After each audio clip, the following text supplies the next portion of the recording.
काटे के पागल हाल से कैसे तो हसत को ना का कर सकेला उ मार दो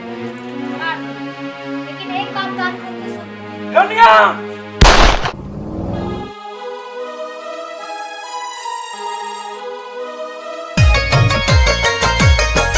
आँखिया के राहे दिल में समा गइलू हो,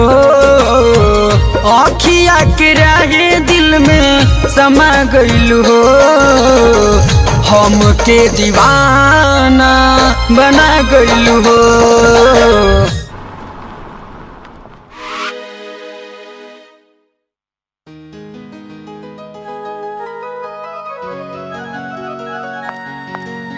अरे बबलू पांडे तू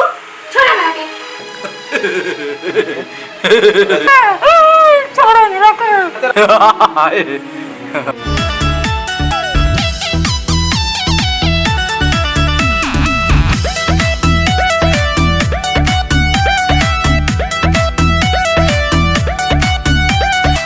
हम तोरा बहन के ना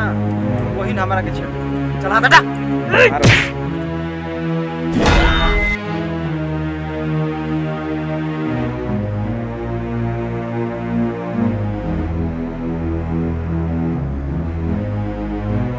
मंत्री जी बहुत कटा माल किया देखब तो देखते रह जाए ठीक बा कल देखल जाई दिल लगा के ये नाम का वरण विष्णु हुआ है।